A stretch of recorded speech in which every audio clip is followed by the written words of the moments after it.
The small town of Springfield was a quiet place where everyone knew each other, and people lived simple lives filled with routines that rarely changed. And in the middle of this peaceful town stood the police station where Chief Michael worked tirelessly to keep the community safe. Respected by all for his honesty and fairness, and known for his calm presence even in difficult situations, he had built his reputation over years of service, earning the trust of families, shopkeepers, and teachers who always saw him as the man who could be counted on when things went wrong. But that trust was about to be tested one evening when a call came through the 911 line. A call that would stir confusion, doubt, and eventually a truth no one expected. And it all started with the voice of a woman named Karen, who had dialed frantically and spoken with urgency, her tone trembling yet oddly clear, reporting that she had been assaulted and was in danger, begging for help as though her life depended on it. And though the dispatcher immediately treated the call with seriousness and urgency, sending out the information to nearby officers, something about the details caught Michael's attention, because the address was one he recognized, a neat little home with white shutters and a tidy lawn just a few blocks away, belonging to none other than Karen, a woman he knew all too well, for she had been in contact with the police before, often calling about petty issues, sometimes accusing neighbors of noise or of trespassing into her yard, and sometimes making small complaints that rarely held weight. But this time was different because now she was making a claim of assault, a matter that was serious enough to change lives and demand immediate action. And as soon as he heard the dispatcher speak her name, Michael felt his instincts push him to take control of the case personally. So he grabbed his keys and told dispatch he would handle it himself, his voice steady but his mind alert. And as he drove through the familiar streets of Springfield, sirens echoing softly in the fading evening air, he felt the heaviness of responsibility sit in his chest. Because experience had taught him that not every cry for help was truthful, and sometimes people twisted stories for reasons only they understood. Yet he also knew that dismissing a call too quickly could put an innocent person at risk, and so he had to balance doubt with duty, faith with caution, and heart with law. As the sun dipped lower and the town grew quiet in its usual evening calm, he turned the corner and saw Karen's house come into view,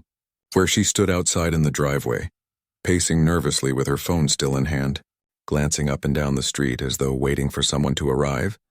And when she spotted Michael stepping out of his car, her eyes widened for just a moment,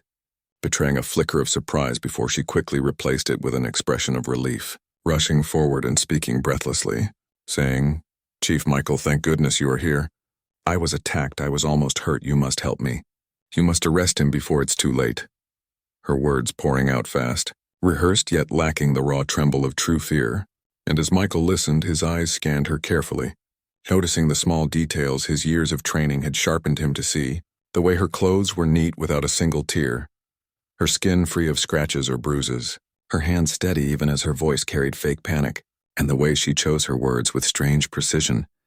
as though she had thought of them before speaking. And deep inside, his instincts whispered what his heart hesitated to accept, that this may not be the cry of a victim, but the performance of someone with hidden motives. And as he stood there under the fading sunlight, the wind stirring the leaves in the yard, he felt the quiet weight of truth pressing against him, a reminder that false accusations could be as destructive as real crimes, capable of ruining lives and staining reputations forever. Yet he also knew that every report had to be investigated with fairness, because ignoring a possible victim was equally dangerous. So he steadied his voice and asked her to tell him everything from the beginning, keeping his tone calm and controlled, and as she spoke, weaving a story about being grabbed by someone she could not fully describe. Michael's mind carefully recorded every word,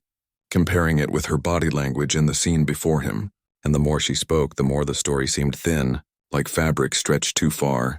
ready to tear with the smallest tug. And though he did not show it on his face, inside he felt the gravity of what was unfolding, realizing that Karen might be using the very system built to protect people as a weapon, to serve her own purpose. And what made the situation even more complex was that she had no idea he was not just any officer responding to her call, but the police chief himself, the man who understood the town, the law, and the weight of truth more than anyone else. And as she continued, he silently promised himself that this would not be swept under the rug, that he would uncover the truth no matter how tangled her story became, because justice was not only about punishing the guilty, but also about protecting the innocent. And in that quiet moment on a suburban street in Springfield, with the night slowly falling and the air filled with the scent of pine trees and distant chimneys, Michael knew this was only the beginning of a case that would test his patience, his faith in people, and his determination to protect the integrity of the badge he wore so proudly. Michael stood quietly in front of Karen's house as the night deepened, the air cooling around them while crickets filled the silence with their faint song. And although Karen had finished giving her first version of the story, something about her tone stayed in his mind, leaving a nagging sense of doubt that he could not ignore, because her words sounded carefully chosen, like someone who had memorized a script rather than someone recalling a frightening event. And Michael knew better than anyone that when a person was truly attacked or frightened, their words spilled out raw and unfiltered. Yet in Karen's case, her story sounded neat, polished, and even slightly dramatic, and though she did her best to look shaken, she showed no true signs of distress, no trembling hands, no tears, no hesitation. And the longer Michael observed, the more convinced he became that something was being hidden. Yet as a police chief, he also understood the responsibility of handling every complaint with equal care. So instead of confronting her directly, he calmly took out his notepad and asked her to go over everything again, step by step, encouraging her to repeat the details while he quietly compared her second version with her first. And as expected, the story began to shift, small details changing slightly, the description of the man who allegedly attacked her becoming less clear than before, and the timeline of events growing inconsistent. Yet Karen seemed determined to keep up her act, speaking louder and adding small gestures as if to make her claim more believable. And Michael, who had seen many cases unravel before, felt a deep mix of sadness and disappointment because he knew that if she was lying, her actions were not just wasting police time, but also potentially destroying the life of whoever she was accusing, and that was a weight he could not take lightly. So he kept his expression neutral, nodding as though he believed her, while inside his mind he was already forming a quiet plan to verify every single thing she said. And as she continued her tale, he asked small questions that seemed harmless but were carefully designed to test the strength of her story. Questions about where she was standing, what direction she ran, whether any neighbors had seen her or heard anything. And each time Karen answered, she stumbled just a little more, her confidence showing tiny cracks that only a trained eye could catch. And though she tried to recover, Michael could sense the uneasiness growing inside her, like someone afraid that her own words might turn against her. And by the time she finished her second explanation, he was certain that the truth was not what she claimed. But as a man of discipline, he did not confront her in that moment. Instead, he told her calmly that he would look into the matter further, that she should stay safe in her home, and that officers would patrol the area to ensure her safety. And with that assurance, he returned to his car, his mind heavy with thought, because now he faced a difficult challenge: to uncover the truth without letting Karen know too soon that he suspected her of lying, since pushing too hard could cause her to twist her story even further. Yet staying silent too long could risk the reputation of the police department. So as he sat behind the wheel, he decided that the only way forward was careful investigation, starting with the neighborhood itself, because in a town like Springfield, people notice things, and if there had been a real attack, someone nearby must have seen or heard something. So he drove slowly around the block, stopping by the homes of trusted residents, gently asking if anyone had noticed unusual movement or heard cries for help. And the answers were always the same, polite but firm, that the evening had been calm, quiet and undisturbed, with no screams, no signs of struggle, and no strangers wandering the street. And as each response confirmed his suspicion, Michael felt a quiet frustration building inside, not because the case was difficult, but because he hated seeing the system abused. For every false claim weakened the trust between the police and the community, making it harder for true victims to find justice. And he thought about the young girl years ago who had been too afraid to call 911, and how every wasted report could discourage someone real from seeking help. And that thought gave him the strength to continue. So he decided his next step would be to return to Karen quietly the next day, but this time not as just a listener, rather as a man ready to separate truth from fiction. And as he drove back to the station, he wrote down his notes in detail, marking every inconsistency, every phrase that sounded rehearsed, and every missing detail she had failed to provide. And when he reached the station, he asked one of his most trusted officers, David, to keep the matter quiet but assist in checking nearby cameras, because some homes in the neighborhood had security systems pointed toward the street, and those cameras often caught things people didn't realize. And sure enough,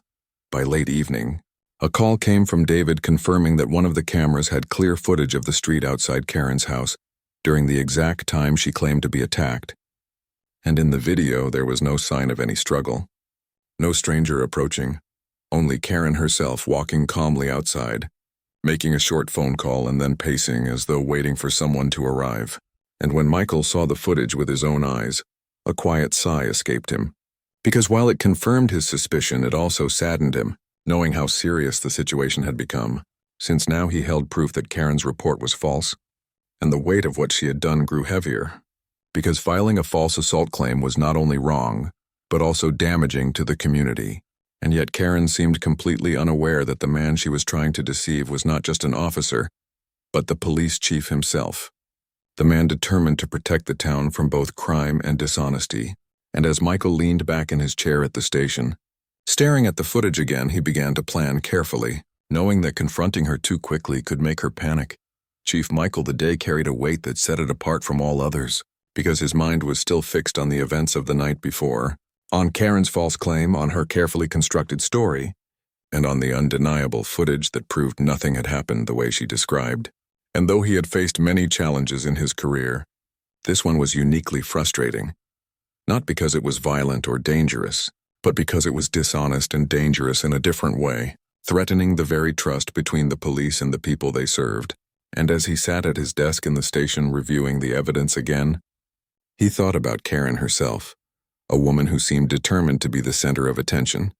who had a history of small complaints but had never gone this far before, and he wondered what had pushed her to such a serious lie, whether it was anger, jealousy, or a desperate need for recognition. And while his professional side told him that the motive did not matter as much as the fact that she had misused the law, his human side wanted to understand why she had done it, because understanding might help him prevent others from making the same mistake. So he closed his notebook and decided to pay Karen another visit.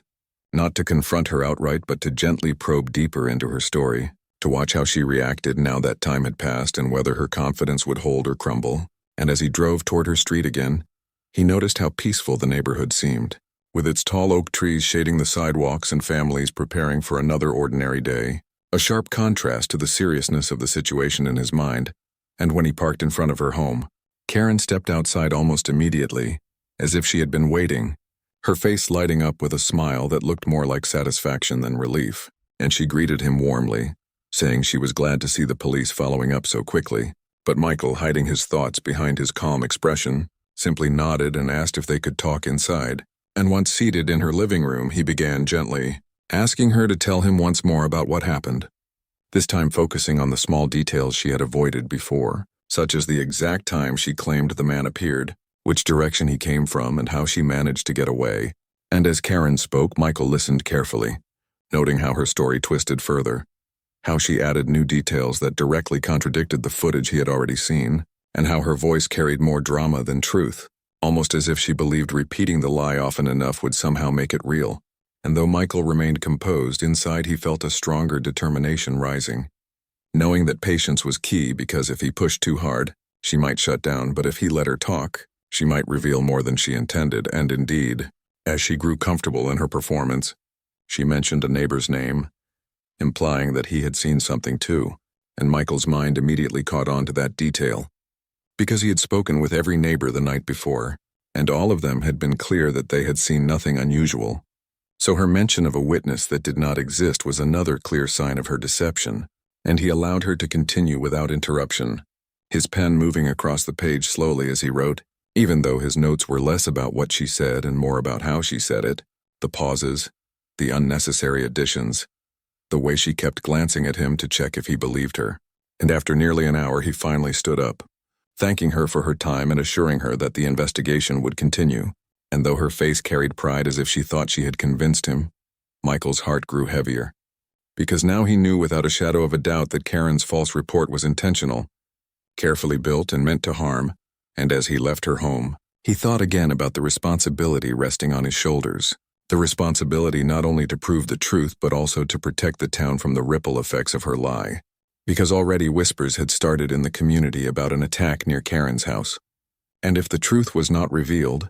innocent people could find themselves under suspicion, their names stained by a crime that had never happened. So he drove back to the station with a new resolve, gathering his officers in a small meeting room where only his most trusted team sat,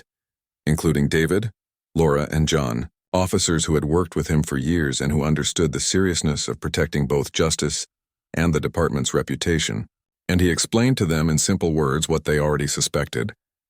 that the call was false, that the footage proved it, and that Karen was weaving lies into her story.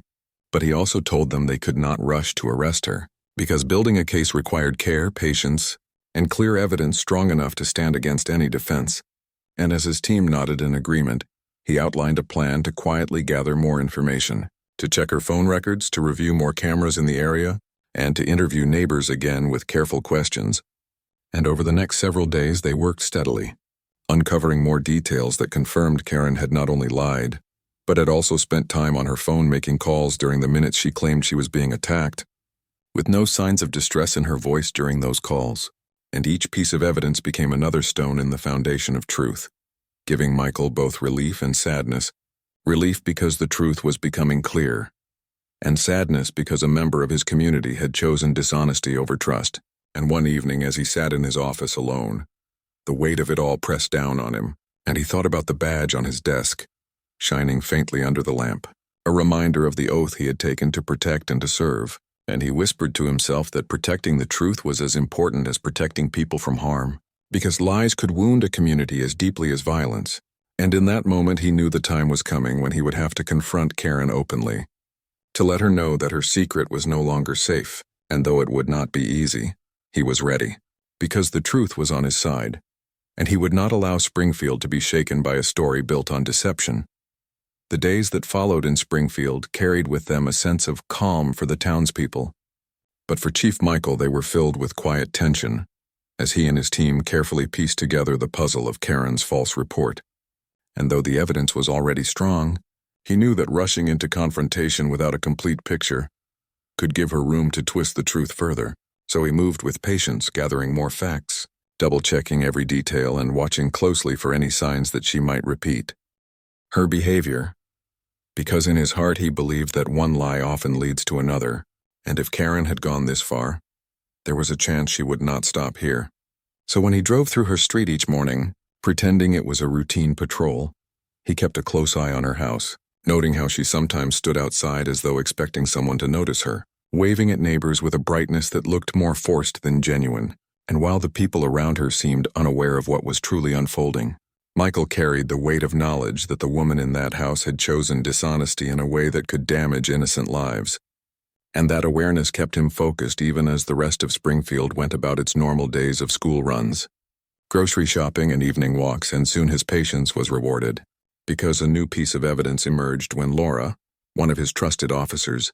came into his office holding a small folder filled with phone records, and she explained gently that Karen had made multiple calls during the very minutes she claimed to be under attack. Calls not to emergency services but to friends and even a family member, conversations that carried no fear in her voice but rather casual remarks, which painted a picture of a woman who had been calm all along. And as Michael flipped through the pages of the report, he felt a deep sigh escape him,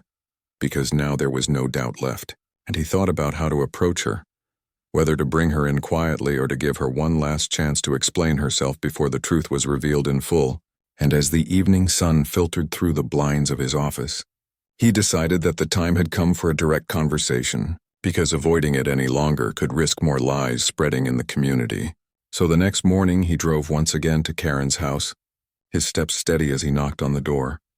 And when she opened it, her face lit up with that same overly bright smile, as though she believed she still held control of her story. But Michael's calm gaze unsettled her, and she invited him inside with a voice that wavered slightly. And once they sat down in her living room, he leaned forward and spoke in a measured tone, telling her that he wanted to go over everything once more. But this time he asked her questions differently, placing details before her that he already knew were false, watching her reaction carefully. And as she tried to answer, her confidence began to slip, because each question was sharper, more precise, forcing her into corners where her earlier lies no longer fit. And when she tried to insist that a neighbor had seen something, Michael told her quietly that he had already spoken with every neighbor, and none of them had seen a stranger. And when she tried to add new details, he gently reminded her that the security cameras showed no such activity, and slowly the color drained from her face as she realized that he was not only aware of the truth, but also holding proof stronger than her words. And though she tried to laugh nervously and brush it off as a misunderstanding, Michael remained steady. His voice calm but firm as he explained that false reports were not small mistakes but serious matters, that every false call pulled resources away from real emergencies, and that her actions had placed suspicion on innocent people who had done nothing wrong. And as he spoke, Karen sat silently, her hands twisting together as though she did not know whether to argue or to stay quiet. And in that silence, Michael felt both disappointment and resolve, because though part of him wished she would admit the truth and take responsibility, another part of him knew that her pride would likely not let her confess so easily. And so he stood and told her that the investigation would proceed formally now, that she would be called in to give a statement at the station, and that the evidence would be placed on record. And as he walked out of her house, he glanced back only once, seeing her standing in the doorway with a mixture of fear and stubbornness in her eyes. And in that moment he realized that she still had not fully grasped the seriousness of what she had done, but that understanding would come soon. And as he returned to the station, he gathered his team and shared the events of the morning, telling them that the case was now ready to move into its final stage, where the truth would be set down clearly and publicly. And while his officers nodded in agreement, Michael felt the familiar heaviness in his chest, because though justice was on his side, he never enjoyed seeing members of his community fall into disgrace, and he thought again about how fragile trust could be, how quickly it could be broken by lies, and how hard it was to rebuild once lost. And that thought stayed with him as he walked through the quiet halls of the station later that night, the sound of his footsteps echoing softly, reminding him of the road ahead, a road that would lead to confrontation, to resolution, and to the moment when Springfield would finally know the truth about Karen's call. Chief Michael knew that the moment had come to bring Karen in for an official hearing, not only for the sake of justice but also for the sake of the community's trust, so that the lies would no longer float in rumor, but be addressed with clear evidence. And as he prepared his notes that morning, flipping through pages of phone records, security footage stills, and written statements from neighbors, he felt the steady calm of a man who had done all that was required to establish the truth, though beneath that calm lived a faint sorrow, because confronting deception always reminded him of how fragile honesty could be, and how easily it could be sacrificed for pride or attention. And when Karen walked into the station at the appointed hour, dressed neatly with a smile that tried to appear confident but flickered at the edges, the atmosphere grew tense, as though even the walls of the small interview room could sense the gravity of the conversation that was about to unfold. And Michael greeted her respectfully, offering her a chair and a glass of water, because though she stood accused of something serious, he still believed in treating her with the dignity every citizen deserved. And as she sat down, she crossed her arms and tried to speak first, claiming that there must have been a misunderstanding, but Michael held up a hand gently, telling her that the time for misunderstandings was over, and that what they needed now was clarity. And with that he began to lay out the evidence piece by piece, showing her the call logs that contradicted her emergency report, reminding her of the neighbors who had seen no intruder, pointing to the camera footage that showed nothing unusual. And with every point her posture shifted, her shoulders tightening, her smile fading, her eyes darting away, until finally she sat in silence, unable to answer his questions without exposing the cracks in her story. And though part of him hoped she might admit her actions, she instead tried to soften her position by saying she had felt unsafe in general, and that her call had been an overreaction. But Michael's steady voice reminded her that the report she made was not vague fear, but a detailed accusation, one that had nearly implicated innocent people. And he explained that false reports were not harmless, that they drained resources and endangered real victims. And for the first time since their conversation began, Karen's expression faltered into something like regret, her voice lowering as she whispered that she had not thought it through, that she had only wanted someone to take her seriously. And hearing that, Michael felt both compassion and firmness rise together, because though he could understand the loneliness or frustration that might drive someone to seek attention, he could not excuse the choice to weaponize a false claim. And so he told her plainly that the case would move forward, that the evidence would be submitted to the county prosecutor, and that she would face the legal consequences of her actions. And though she flinched at his words, he also saw in her face the dawning recognition that her lie had reached its end. And when the interview concluded, she walked out of the station with slower steps than she had entered, leaving Michael alone with the thick file of her case resting on the desk, And as he closed the folder, he leaned back in his chair and looked at the ceiling, reflecting on the strange path that had brought them here. A path that began with a phone call meant to deceive and ended with the truth shining brighter than the lies. And in that reflection, he thought of Springfield itself, of the many people who trusted the police to protect them, and how fragile that trust could be if dishonesty were allowed to go unchecked. And though he knew the community would soon learn the truth about what had happened, he also knew they would look to him to guide them through the disappointment of discovering that one of their own had tried to manipulate the system. And so in the days that followed, when he stood before the town council to explain the situation in simple terms, he spoke not with anger but with clarity, reminding the people of Springfield that justice had worked as it should, that lies had been uncovered, and that no one could stand above accountability. And though the council members looked uneasy at first, by the end of the meeting many of them nodded, reassured by his calm leadership. And back at home that night, as he sat on his porch listening to the quiet rustle of leaves, Michael allowed himself a small breath of relief, because while the case had been draining, it had also reaffirmed his belief that truth, though sometimes slow and heavy, always carried the strength to stand. And in the quiet of that evening,